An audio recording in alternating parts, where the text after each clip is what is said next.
sa aklat ng Marcos, Kabanata 4, ang talata 15. At ang mga nagpagsusumati na ukol sa sanglibutan at ang daya ng mga kayamanan at ang mga pita ng ibang mga bagay na nagsisipasok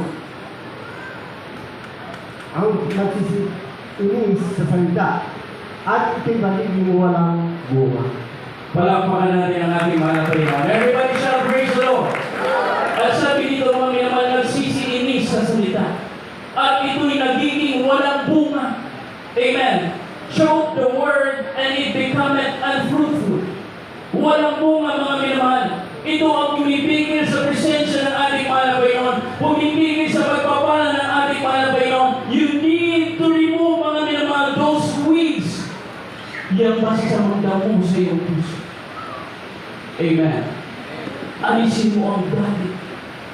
Ituon mo mga minamahal ang panahon mo sa pagbabasa ng salita ng Diyos, sa pagpupuri sa mga na Panginoon, sa pag-aayun ng mga minamahal, sa pagpupulay-pulay mo ng kabutihan ng ating mahal na Panginoon upang ang iyong isip ay hindi mag-isip na masama. Manatili ka sa presensya ng Panginoon. Palakpakan natin ang ating pinakamahal na Panginoon. Everybody shout praise the Lord! Anong sabi ng pagtatanim mga minamahal? Na kailangan mo lagyan ng tubig. You need to water and to give sunlight mga minamahal doon sa iyong tinanim. Pero din sa Kristo. We need fellowship. Amen. Napag-aralan natin yung nakaraan na ang ating pinapamamahal na Jesus ay walang hanggang liwanag. Amen? Ang kailangan natin si Kristo. Ang sabi ng Biblia sa Psalms 119, mga minamahal, 105, mga minamahal, ako na pumagbasa, ang salita mo inilawan sa aking mga paa at liwanag sa aking landas. Amen? Ang liwanag ang ating pinakamamahal na Jesus. Sa ibang mga talata, mga minamahal, He is the living water. Kailangan natin ng Diyos, mga minamahal, upang tayo maging matatag. Amen? Everybody shout praise the Lord. At sa huli pa mga minamahal, ang dalawang hinalitunan mga minamahal, yung tinatawag na pruning. Or tinatawag mga minamahal na you need mga minamahal na putulan yung mga branches, yung mga luma na pupulok. At kahit yung magagandang mga branches, kailangan mo putulin mga minamahal upang gumanda mga minamahal at magbunga. Amen. At pag ito'y magbunga, ito'y mag-harvest. Amen. Ganon din sa ating Kristiyano mga minamahal, yung pruning na tinatawag o pagputol mga minamahal is a divine mga minamahal na tinatawag na discipline. Dinidisiplina tayo ng mga minamahal. We are not just perfect, but we are into perfection. Amen. Ang gusto ng mga labay na matuto tayo ng mga bagay, mga minamahal, na ikakatuwid natin upang maging mabunga tayo, mga minamahal. At sa huling panahon, mga minamahal, pag tayo naging mabunga, ano ang ating makakamtan? We will harvest yung reward na ibibigay ng ating hanggang. Amen. Ano sabi sa ating pinag-aralan?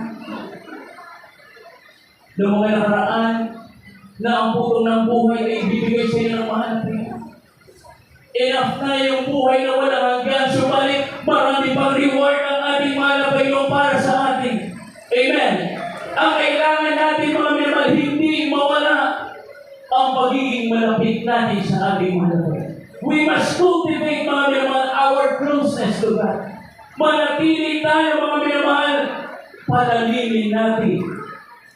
Palaguin natin mga minamahal. Tayo magpatuloy sa paglilingkod sa ating mahal na Panginoon upang hindi tayo mauhaw sa ating paglilingkod sa ating mahal na Panginoon. Ano nagdudulot sa ating pag-uhaw? Kasalanan. Amen. Yung pagkakasala. Mga minamahal sa buhay ni Haring David, alam natin ang kwento, the story of King David, mga minamahal, na hindi siya perfecto. Amen. Amen. Nagkaroon siya ng mga pagkakasala sa ating mahal na Panginoon. He became became adulterer, mga minamahal, nauna sa kanya yung pride. At sabi ng Biblia, pride cometh before destruction. Pag nandiyan yung pride sa iyo, mga minamahal, mapagmataas ka na, dadating na ang pagkawasan. Susunod ang pagkawasan. Kaya nung sabi, mga minamahal, David become murderer. Amen?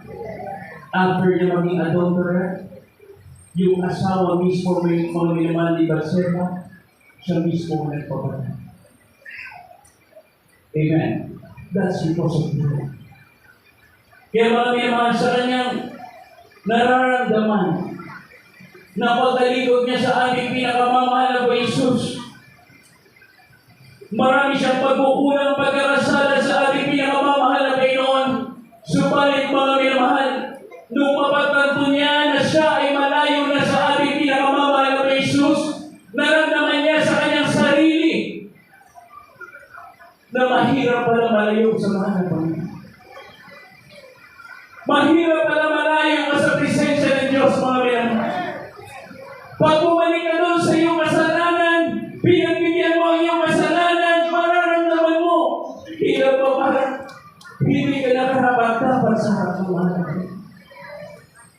Subalit mahabagin ang aming pinakamamahal na Diyos. Nandun pa rin ang pagpapatawad ng ating mga kapatid. Kaya sa Book of Psalms, nasambit niya ang mga bagay na pag-uhaw niya sa presensya ng ating mga kapatid. Basahin mo.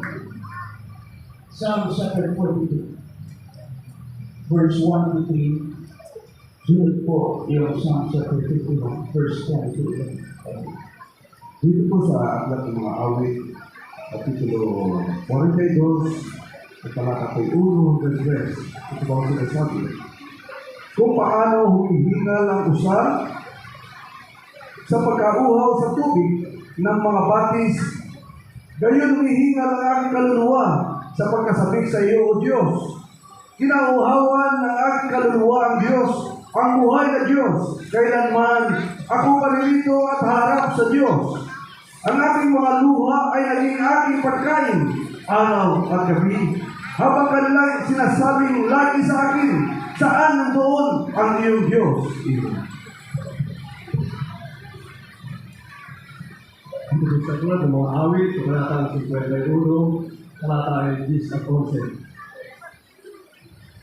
Limpaan mo ako ng isang malinis na puso, O Diyos, at magbago ka ng isang matuwid na espiritu sa mundo ko.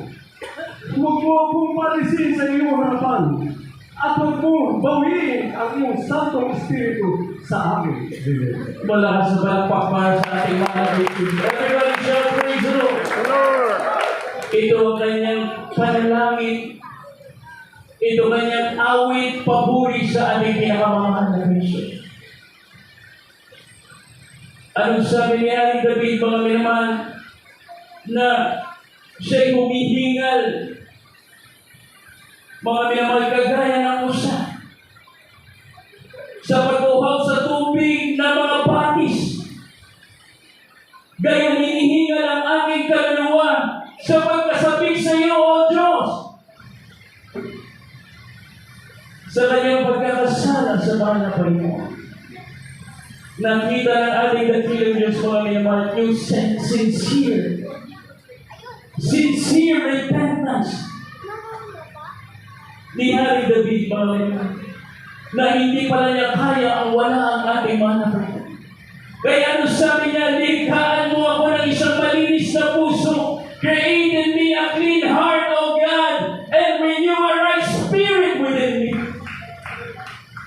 Cast me not away from thy presence, and take not thy Holy Spirit from me.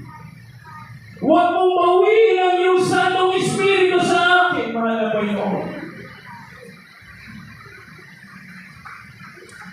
Sapagkat alam niya, pag binawi ang Santong Espiritu ng mahal na Panginoon, wala ka ng halaga, Panginoon. Sasabihin mo sa iyong sarili, na mabuti pang hindi ako pinanganak, mahal na Jesus. Kung malayo ka sa akin, sinong tatawagan mo pag wala ang Diyos? Kahit tumawag ka sa iyong mahal na asawa, kahit tumawag ka sa iyong kamag-anak, kahit tumawag ka sa sino mang kaibigan mong matalik, kaiba mga minamahal pag ang Diyos ang tinawagan. Ibang-iba sapagkat hindi ka iiwan, pababayaan ang palapay. Ano ang problema ang iyong pinagdadaanan? Ang solusyon mo ang malapay. Siya na naman comfort sa iyo, mga minamahal. Siya ang mag-iingat sa iyo. Kaya sabi ng ating mahal na Panginoon, ayaw niya yung paulit-ulit na pagkakasama. Pag pinatawad na tayo ng ating mahal na Panginoon, huwag na natin balikan ang dating mga ginagawa nating kasalanan. Sabi ng Biblia, mga minamahal, na wala nang hain pang natitira pa. Ibig sabihin, wala ng Diyos na magpapapako sa krus para tubusin ka pa. Sa iyong mga kasalanan, ginawa na ng mahal na Panginoon ang pagtubos sa ating mga kasalanan, binayaran ka na sa pamagitan mga minamahal ng dugo, pananadugo ng ating pinakamamahal na Panginoon. You are forgiven. Huwag ka na bumalik sa kasalanan. Huwag mo na pagbigyan ng kasalanan. Huwag mo na tingnan ng kasalanan, mga minamahal. Manumbalik ka sa mahal na Panginoon. Purihin mo ang Diyos habang hindi nabubuhay. Yan ang nais ng ating Panginoon.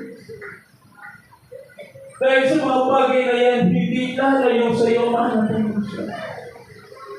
Hindi mahirap tawagin ang mahal na Panginoon. Everybody shout, praise the Lord. Pero anong nangyari mga minamahal sa buhay ni Harry?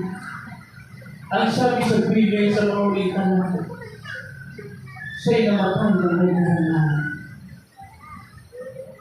He was called, mga minamahal, the man after God's heart.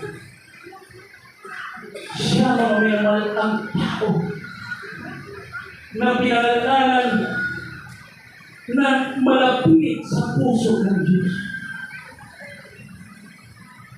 Lahat ng malapit sa puso ng mga Panginoon pumalpak sa ating mga Panginoon. Malakas sa palakpak sa ating mga Panginoon, suicide by shout, praise the Lord! Yan ang nais sa ating mahal na Panginoon, mga minamahal.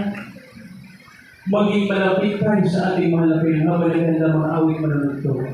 1 Chronicles chapter 16, verse 11. So, nagpulot ka, adalah tayo Bisayis, Adasa, Elsi, at Elsi. Hanapin ninyo ang Panginoon at ang kanyang lakas. Hanapin ninyo ang kanyang mukha na palagi. Alahanin ninyo ang kanyang mga gawa at ang kanyang ginawa, ang kanyang mga kabalagan at ang mga katulan ng kanyang bibig. Basahin natin po yung pagkasunod ng Quran. The reward of his mercy.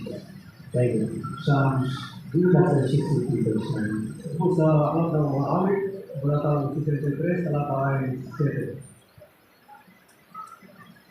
Sapagkat daging katulong kita at sa lilim ng mga pagpakboy, magagalak ako. Amen. Dito po sa mga awit, sa talata 11. Iyong uturo sa akin ang landas ng buhay, na sa iyong harapan ang puspusan ng kagalakan sa iyong kanan ay may mga kasayahan magpakailanman. Palakpakan natin ang ating mahal na Panginoon. Everybody shout, praise the Lord! Anong gagawin natin sabi ng Biblia, mga minamahal? We must have daily devotion, seeking the peace of the Lord continually.